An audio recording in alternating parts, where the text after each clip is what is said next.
You are listening to I Survived the Wild Outdoors podcast, where real outdoors men and women share their heroic tales of survival. I'm your host, Brad Mathewson, and this is their story. Hello, everyone. 14 years ago, on a windy winter day on Big Green Lake in Wisconsin, Duane Braaksma set out for what should have been a quiet afternoon of ice fishing. He never imagined he'd end up fighting for his life in the freezing water beneath the ice, alone. Other fishermen nearby, but too far away to hear him. The wind drowning out his calls for help.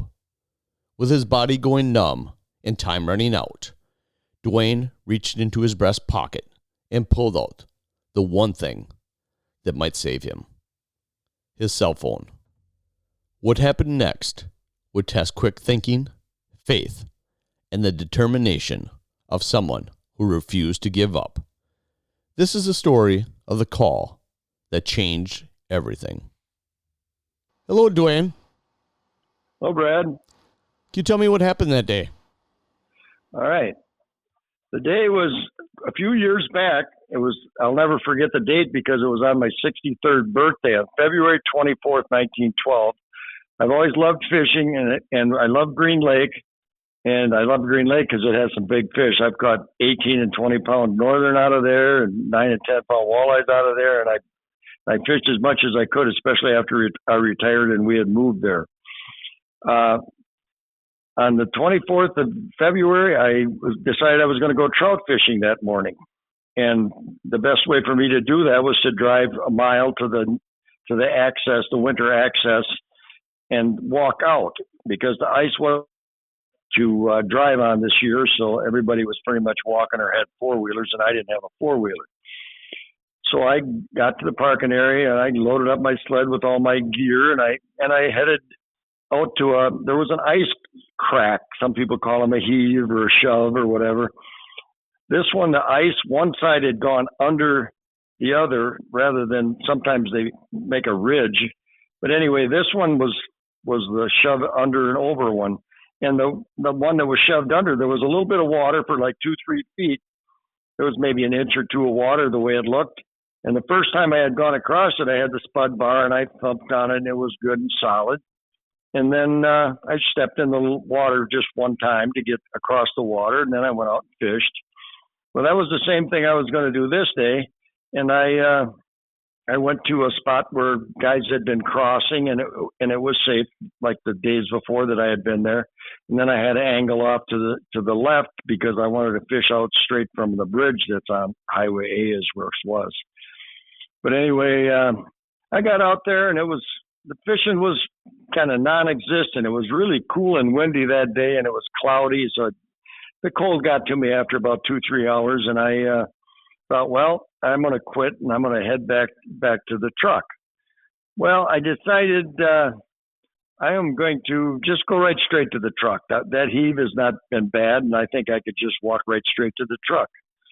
Well, I got to where the edge of the ice was, and it looked the same as where I had crossed the other time. And I stepped onto the water part of it, and I went right straight down. I was in the water so quick I didn't know what happened. And I was kind of shocked because I didn't expect that was ever going to happen. But anyway, I didn't really panic, I don't think. I was hanging on the ice. I never went all the way under the water.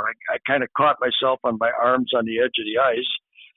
And there I sat. And I thought, well, this is stupid of me. I'm going to have to crawl back on the ice and go home soaking wet, and I'll be just fine. And the only trouble is I couldn't get a grip, and I couldn't get back on the ice. My clothes and everything was all wet, and I'm 63 years old and a little bit overweight.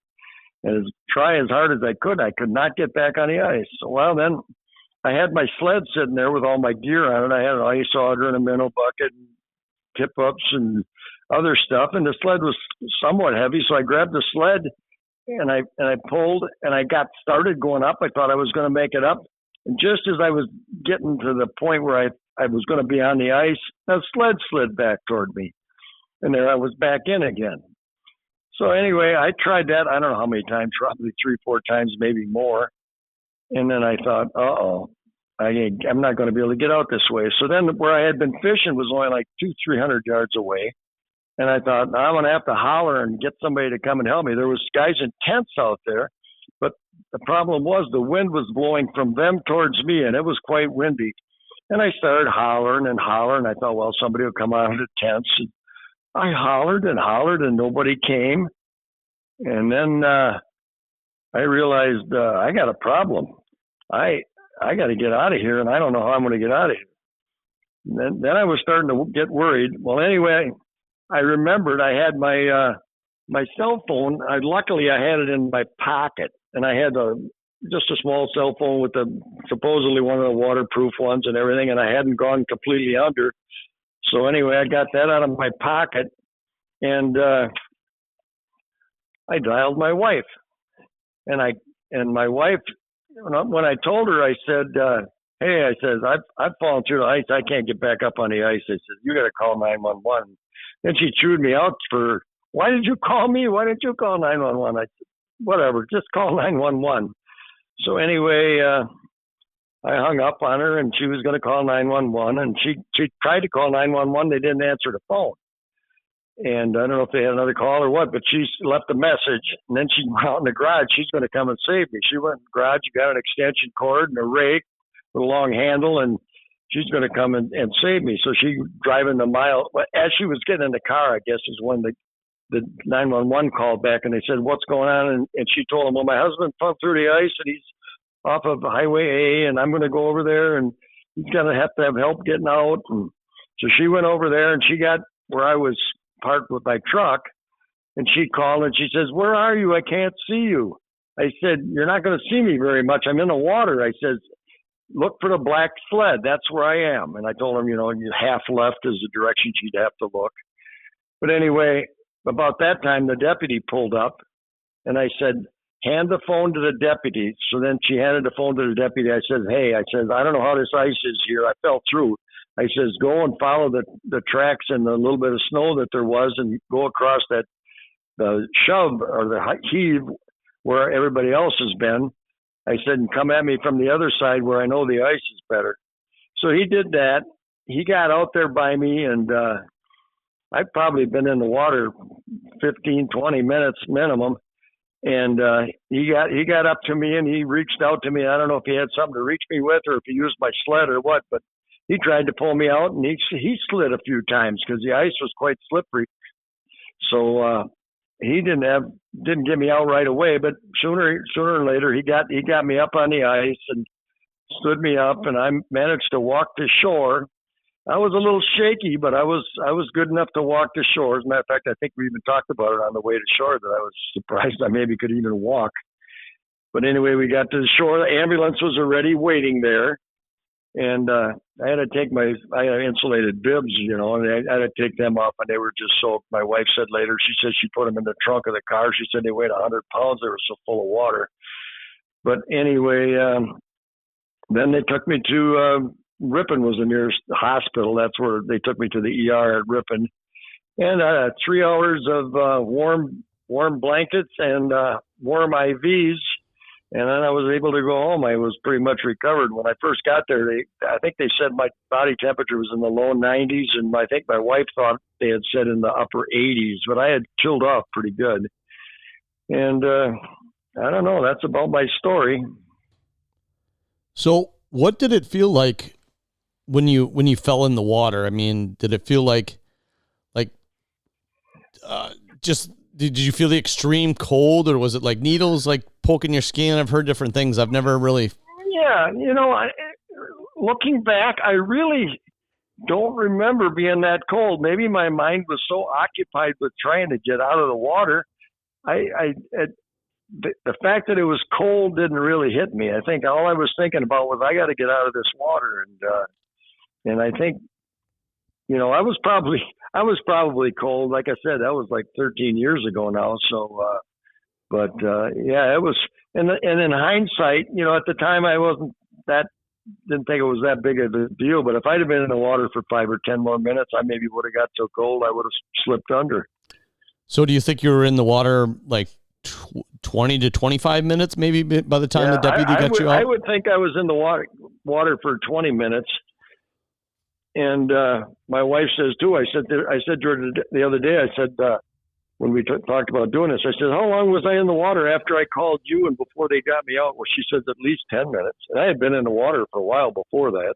Well, think by the time you try to get yourself out, and by the time you called her, and by the time she got there, and by the time the deputy got out there and took, it had to be all of 20 minutes. Yeah, and it's not something you want to do. When I was younger, I was on the ice a few times when probably shouldn't have been. There was a time I went out with my brother on Green Lake, probably over 30 feet of water, and it was like 2.5 inches of this really clear ice that you're nuts. You shouldn't have been out there, but I did it. And one other time, I think I went out on the west end of Green Lake. I went out there with my canoe. Well, if I fall in, I'll get in the canoe. Well, I couldn't even get out when I had good ice. There ain't no way I'd ever got in a canoe. But people don't respect it probably as much as they should. No. And I didn't have ice picks. Okay. That would have been a smart thing to do. And another thing, since that's happened, I've seen videos on YouTube where people basically tell you how you do this to get out. You don't panic. You sit there and you collect your wits, and then sometimes I've heard guys say that you can put your wet clothes on the ice and it'll actually freeze down, but it wasn't that cold that day. And I heard you got to kick like mad, and you kind of swim up onto the ice. Yep. But I never learned how to swim, so I wasn't a strong swimmer. So I don't know if that would have helped me, but I don't know. I was very fortunate to make it through that day. So I don't know if this is funny part. That night I had to call my mom because my mom would call me and I'd be out ice fishing once in a while. She'd say, "You got to be careful out there." And I said, "Mom, I'm always careful. Don't worry about me." Well, I thought I'd better call her and tell her that what happened, that I was okay before somebody else did. So no one heard your screams at all? It wasn't? Nope. And I don't blame them because it was windy and they were intense. Okay. If the wind would have maybe been the other direction, maybe they'd have heard me. But it was a windy day and it was just blowing the wrong way. And I was really I was maybe 200 yards from the road. There was probably cars going by all the time, and these guys are another 200-300 yards farther out fishing, but nobody heard me. And anybody that drove by, they probably didn't know what they were seeing. They just basically saw the sled sitting there. They didn't see a guy in the water, I wouldn't think. If somebody would have been coming out fishing, walking towards me or something, they would have seen it. But I was very fortunate that day. You're lucky that your cell phone worked. You would have thought that too. We got it submerged in that cold water. If I'd had my cell phone in my pants pocket, I would have never probably got out of there. No. So what other things do you do differently nowadays? Do differently? Well, for one thing, my wife says I can never go ice fishing again, but we're down here now, so I guess that's not normally an option for me. But if I was going to tell anybody, don't assume ice is going to be safe. That heat ice was probably safe the day or two that it was first underwater, but that spot may have been underwater just too long. And it was, like I said, I went through so quick I couldn't believe it. You step on it and I think, well, that's going to be solid ice under with some water on it, and it wasn't. So you had gone ice fishing after this happened? Not too much.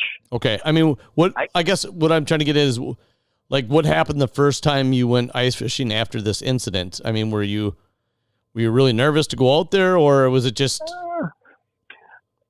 I honestly can't remember if I went ice fishing again that winter or not. My wife is shaking her head yes, so I guess I must have. I remember one time when we had moved to Kenosha from Green Lake, we moved to Kenosha next, and I did ice fish there once, but that was just in the harbor by Kenosha, and I was basically sitting on the edge of a pier fishing through a hole by the pier. Okay. Yeah, there's, like they said, there's no such thing as safe ice. Mm-hmm. Yeah, and I'm not going to give names, but I know somebody once whose teenage or early 20s son went crawling out on the ice to rescue his dog where there was an aerator on a lake, and the dog had fallen through. And I thought, man, when I heard that, I thought, man, kid, if you'd have fell through, the water was probably 8-10 foot deep. Where I had fallen through, I knew the lake. I knew the lake wasn't much more than 6 or 7 feet. Okay. But I never touched bottom. And the other thing was, you don't have to be drowned to die in that cold water. No, just hypothermia will get you. I think a year or two later, somebody that was sailing on Green Lake in December, their sailboat tipped over or something, and I think they found him floating in the life preserver, but he was dead. Yikes. Because of hypothermia, like you said, hypothermia kills you. Yeah, especially the amount of time you were in. Man, I'll have to look up the numbers, but yeah, 20 minutes that's a long time. Yeah, well, I was a little bit on the chubby side. I don't know how much that helps. Might help a little bit. Yeah, well, yeah.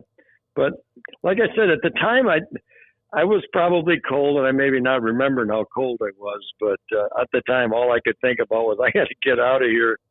And I guess the good Lord wanted me to, because I had the phone in my pocket, and they got to me in time. Yep. Well, thank you, Duane. Well, thank you, Brad. I hope sharing my story maybe makes people think a little bit more about when they go out on the ice and where they go. Duane Braaksma survived that day on Big Green Lake. But survival wasn't luck alone. It was preparation. It was quick thinking. And it was the understanding that, at least in part, what he was up against.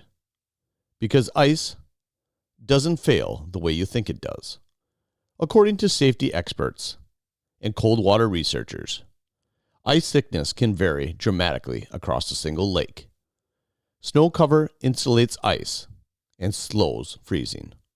Wind creates weak spots, currents beneath the surface, especially near inlets, outlets, or springs. Thin the ice from below. What looks like solid can be dangerously deceptive. The general rule experts share is simple. 2 inches of ice is not safe. 4 inches may support a person on foot. 5 to 7 inches may support a snowmobile or ATV. 8 to 12 inches may support a small vehicle. But not even those guidelines are guarantees. And then there's the water itself. Cold water immersion follows a predictable and terrifying psychological timeline. Experts often call it the 1-10-1 rule. In the first minute, cold shock hits. Your body gasps involuntary. Breath becomes rapid and uncontrollable. This is when many drowned. In the next 10 minutes, you begin to lose muscle function. Cold water robs strength and coordination fast. Even strong swimmers can't keep themselves afloat or pull themselves out. After that, you may have up to an hour before unconsciousness due to hypothermia, but that varies dramatically based on body size, clothing, movement, and water temperature. In water near freezing, 32 to 35 degrees, exhaustion or unconsciousness can happen in as little as 15 to 30 minutes. Survival beyond that becomes increasingly unlikely without rescue. Duane was in the water for 20 to 25 minutes. That means he endured the cold shock, he fought through the loss of strength, and he survived long enough for help to reach him. If you ever fall through the ice, specialists say, control your breathing first. Turn toward the direction you came from. That ice held you before. Kick your legs horizontally and try to get your body onto the surface of the ice. Once out, roll away to distribute your weight. And before you ever step onto the ice, never go alone. Wear a life jacket or float suit. You should carry ice picks. Keep a charged cell phone in a waterproof case in your upper pocket. Tell someone exactly where you're going. Winter recreation is part of life in cold climates, but the science is clear. Cold water doesn't give you much time. Duane's story had a second chance. Not every story does. Respect the ice. It's never as solid as it looks. And remember to stay safe out there. and enjoy all that Mother Nature has to offer. If you like what you heard today, click the subscribe button to hear more upcoming stories. If you or someone you know have a survival story you'd like to share, contact me at isurvivethewildoutdoors@gmail.com.